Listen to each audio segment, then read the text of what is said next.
As you heal your childhood trauma, there will come a time when you're interacting with someone, and for the first time, you notice that something they do triggers you, and you begin to get dysregulated.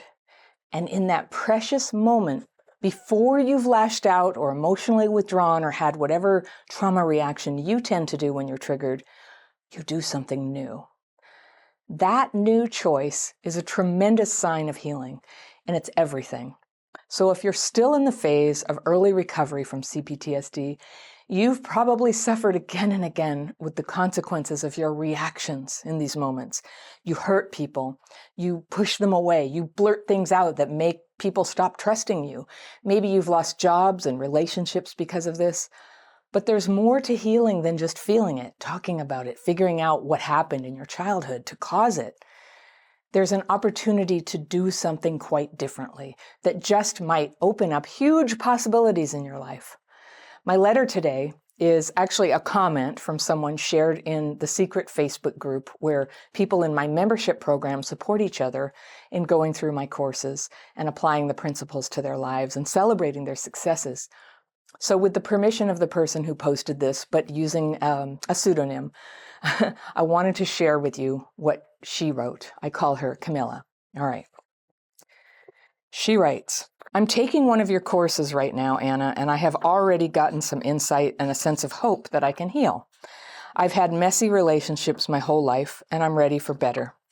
Got the fairy pencil, because I always use that to circle what I want to come back to in a second reading. I had my first conscious trigger with somebody today while on a video call with them.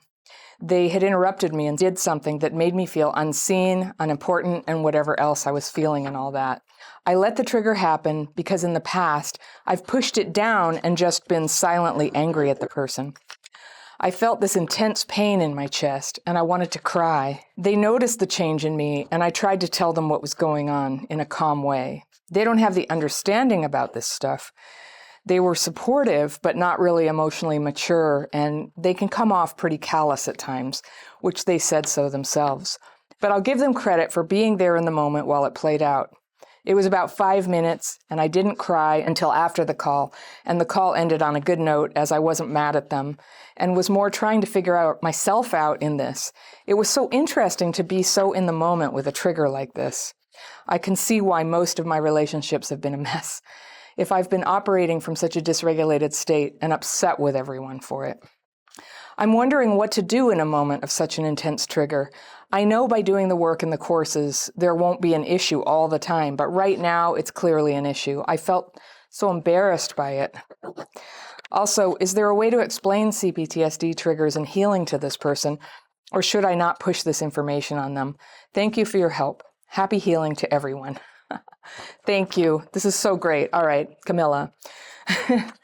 This is such good work. This is actually such a demonstration of huge healing progress, that you're just sitting there conscious in that moment.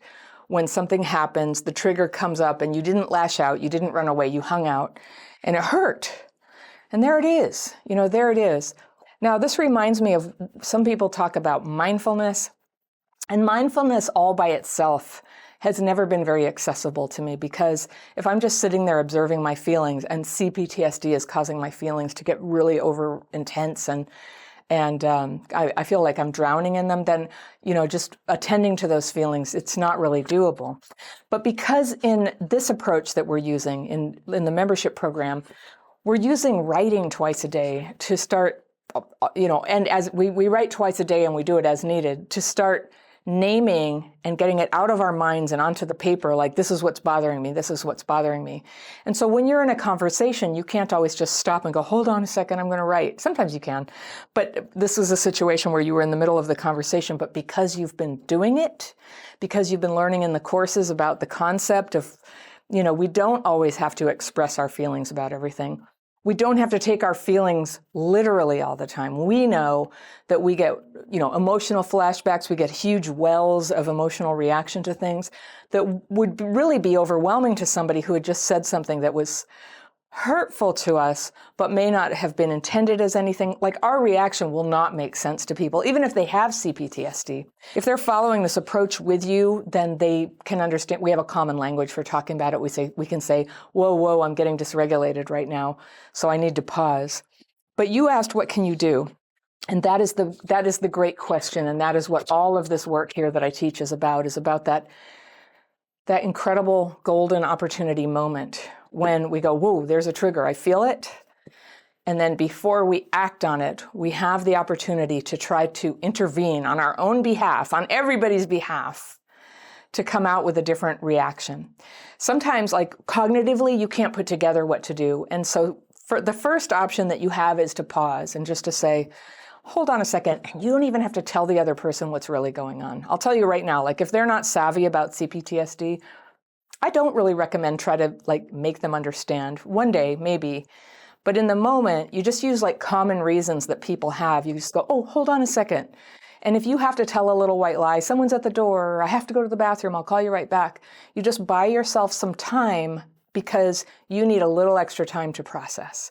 And I don't know about you, but when I've been hurt by somebody and the reaction is starting up, I really cannot solve it by talking about it. Not in that moment. I need to pause. One way or another, I need to pause. That's why talk therapy was always so difficult for me, because it's just standard expectation that even if they see you reacting to something and very compassionately say, oh, do you want to talk about what you're feeling right now? That's so normal for a therapist, right? But for the kind of CPTSD I have, that is a challenge that's going to throw me sort of over a cliff. Talking about it right now, when I'm on the brink of sort of going into full-on dysregulation, it's just too much. So I build a pause into myself. And if I'm with people who can understand what that is, I can use direct, honest language and just say, oh, hold on, I'm on the precipice of getting dysregulated. I'm taking a pause. Just a second, let me pull this together.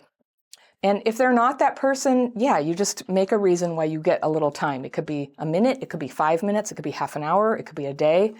But you ask for more time, and you do it in a way that doesn't make them feel insulted, punished, or abandoned. Very important. When you're in the middle of a dysregulated sort of uprising inside, there's a high potential to hurt people. And it's really not in our disposition to simultaneously be able to be very aware of other people's feelings while we're going inside, right? But you have to memorize some techniques to protect other people's feelings. If you need to talk to them about something that's going to be hard for them to hear, you want to do that later when you're re-regulated. And chances are there's nothing you need to tell them that's going to hurt their feelings. You're having a reaction to something. And when you have some time to use your tools, you'll have more perspective. And much of the time, whatever was said, you'll go, okay, all right, I see where they're coming from. And your reaction is over. And then you can return to that conversation or that relationship in a better state. So I related so much, Camilla, when you said that what you used to do is stuff it down and then go into an angry state. And no matter how much we think that we're hiding what's going on inside with some sort of fake, no, I'm fine. I'm actually fine. We have nervous systems. Everybody else has a nervous system, and nervous systems don't lie. People who are sentient can feel when there's anger and tension there, no matter what you're saying on the surface. And so that's why, that's the terrible truth. When you start learning to heal, it's we're not really fooling anybody. I remember when I used to smoke, I used to go out of my way to smoke out of sight, wash my hands. And I really thought nobody could tell I was a smoker, but of course they could. If you're not a smoker, you can always smell when somebody's been smoking. But I didn't realize that until I had stopped smoking and become a non-smoker too. And then I was like, oh yeah, you can totally smell when people have smoked. And I was so embarrassed, but there's nothing to be ashamed of, because now you're free. Now you're free. And that's how it is. When you stuff your feelings down and you're just being fake or trying to be appropriate, I mean, even what you consider appropriate from your dysregulated state, it might not be. It might be odd. It might be, the telltale sign that somebody's not really being honest about where they're coming from is that nothing can be resolved. So if you can't get a resolution by faking it, it might be your best option to just get a pause, do your work, and come back to the conversation regulated, with that trigger deactivated for now. And I know sometimes you resume the conversation of whoop, it comes right back. But a trigger, remember, it's a neurological phenomenon, and it deserves time to just sort of get that back down. That's what we do here. We learn to notice when we're neurologically dysregulated, and we learn to re-regulate as quickly as possible. That is my approach. When you do that and you can start operating in a regulated state, you can start solving life's problems. And let me tell you, if you've been living your life dysregulated after a childhood full of trauma, you have life problems. Everybody has life problems, but CPTSD has a way of really piling them on. And that's a consequence of getting dysregulated, not being able to have honest responses to things, going into a sort of a blank mind state when we're sort of approaching something stressful or dangerous, and not being able to see red flags, not being able to recognize opportunities. We reject good things. We jump into bad things. So there's problems. But these problems, one at a time, you can start to unpack them and solve them and put them back into order. And it feels so good. And how you do that is by learning to re-regulate in the moment, to change your response in the moment, to find a pause for yourself so that you can process that before you carry on and keep talking. That is my secret knowledge about CPTSD that hardly anybody knows. It's not possible for many of us to keep talking when we're in that state.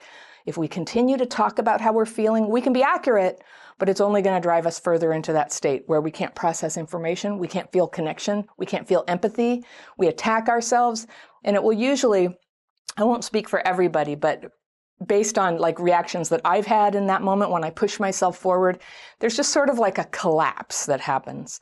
And whatever that is, whether it's lashing out or I give up, fine, I'll just leave. There's this extreme, reaction that comes at the end of a series of reactions.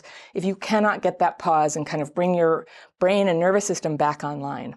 All right, so you say it's embarrassing. I know, we do embarrassing things. And we're going to just like right now, starting today, have a clean slate. We're just going to understand that we could not have done better because trauma was not our fault. We sustained a neurological injury from abuse and neglect, and that was not our fault. And we are now empowered with information for what to do about it. And we're beginning right now. We're just putting our foot on the trail right now for how we resolve that. So this is a very healthy thing to do. And a lot of people are scared of my approach at first because they think, if I become neutral to my triggers, I'll be defenseless. But you won't be defenseless. You're actually defenseless right now because of the way you abandon yourself in those moments when you're reacting like that.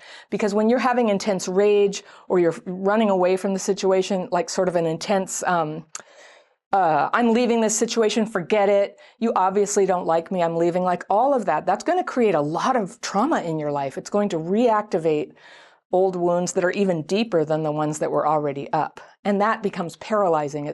You've probably noticed.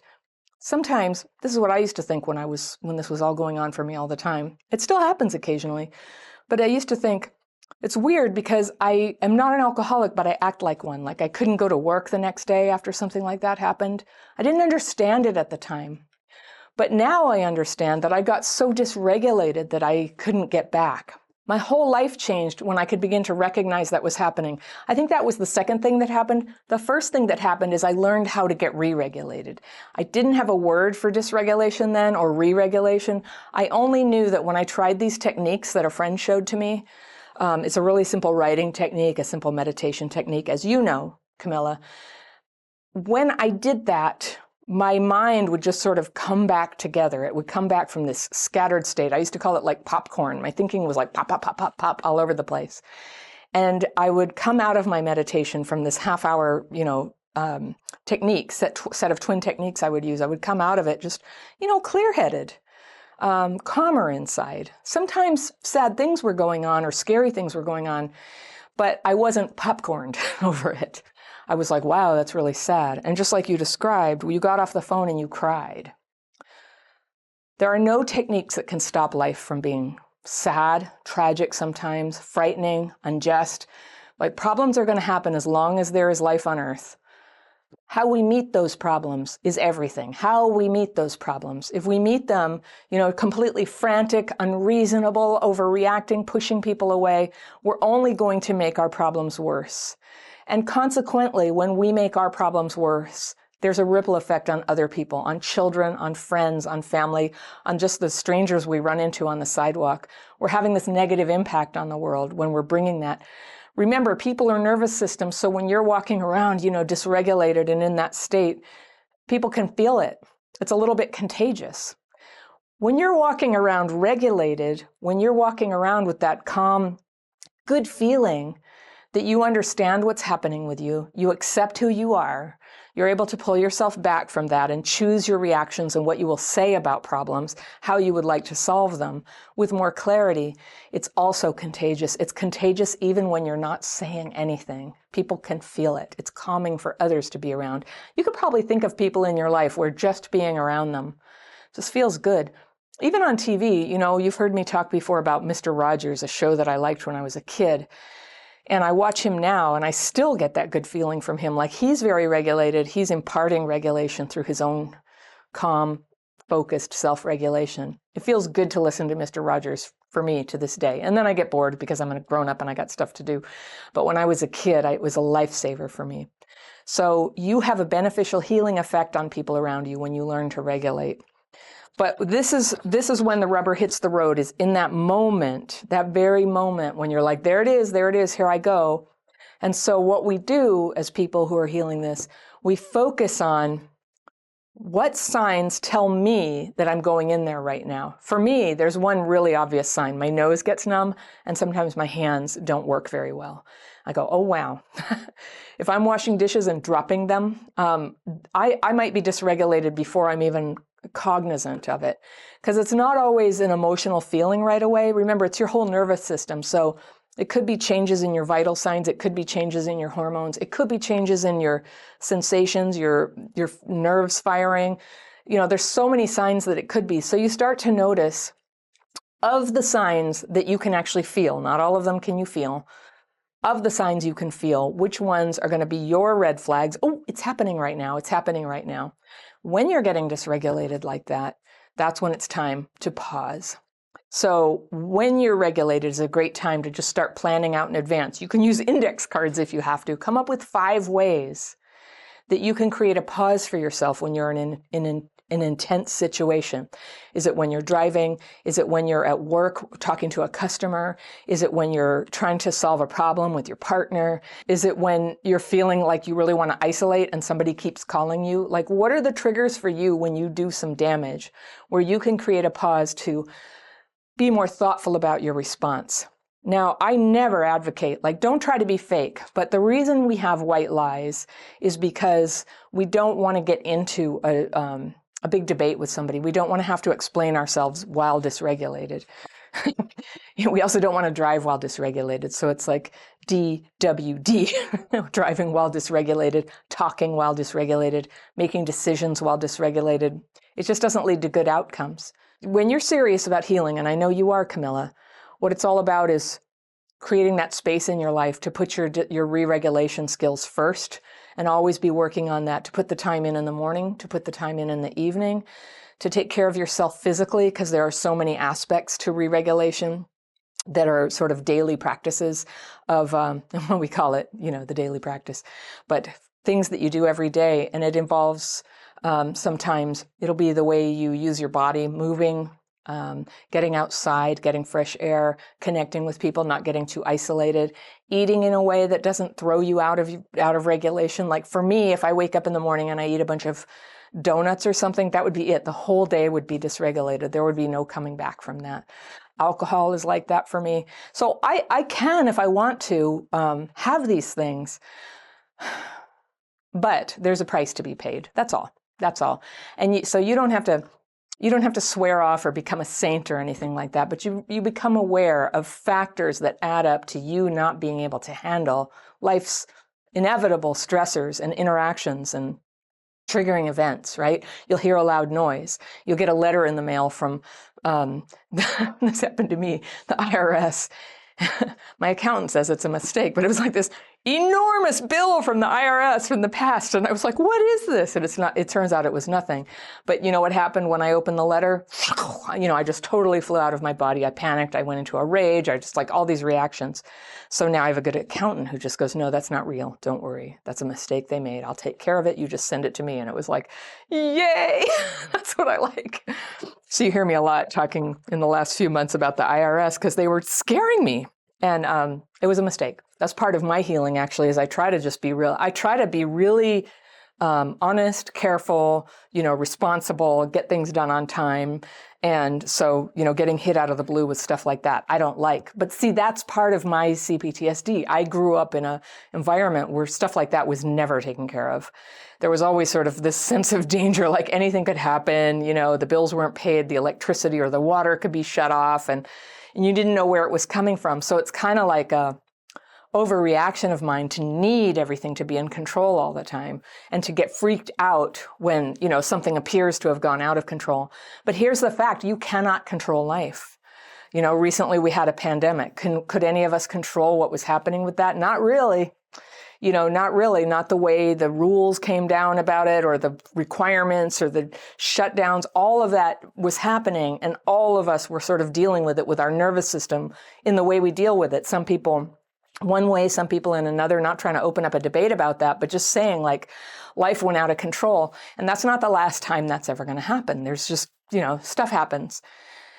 When you are regulated and when you can get re-regulated quickly and stay regulated more of the time, day after day after day, this wonderful thing starts to happen, is you go from being a person who's defined by your difficulties to somebody who's defined by who you really are and what you have to bring. And I'll tell you, when difficulties happen in the world, it's the people who have strong principles, strong nervous systems, strong abilities to look at reality and respond to it in a good way. Those are the people who become what we call pillars, the pillars of society, the strong people who can sort of hold the ceiling up for others who may be in a tough place right now and, can't respond well or don't have the means to respond well. It is a great joy. It's really like what we're all encoded with is a desire, a need to become pillars. We're all meant for that. The tragedy of trauma is that it gets broken, it gets messed up. We can't access it. We don't know what it is. And then we get a bunch of like oddball information about what you're supposed to do about it. And I don't think all of that is correct. So I would just put forward to you that when you learn to recognize when you're getting dysregulated, to know that it's a thing, to introduce a polite and considerate way to create a pause for yourself to get re-regulated before you continue. It doesn't matter what your life philosophy is. It doesn't matter what country you're in. Like, this is just solid, common sense way to get through life, to improve your response to life and to become stronger and more supportive of other people and able to have choices in your life. It's a very positive thing. It's the opposite of chaos. So I hope that helps you, Camilla. I'm just so proud of you. I look forward to talking to you in the membership. If anybody else wants to be a member, we always have a link to that down below. And membership it's where people have access to all my courses. We do group coaching calls. You can come to my monthly webinars for free. We have a Facebook group where people have daily peer-led daily practice calls. And so there's a lot of community and mutual support. It's a nice thing to do if that's what you're interested in. If you want to just dip your toe in and learn my daily practice, it's free. It's down there below always. And if you take that course, you get invited to twice monthly calls with me that are also free on Zoom, where we use the techniques together and I take questions. And I love those calls. That's my favorite thing about being Crappy Childhood Fairy is those calls. So, take the course, come show up. I would love that for those of you watching. And if people are relating to what Camilla brought to this about the emotional reactions and like trying to come up with a new response, I've got this video about emotional reactions that can drive friends away. These are the ones you want to focus on. I've got that video right here, and I will see you very soon.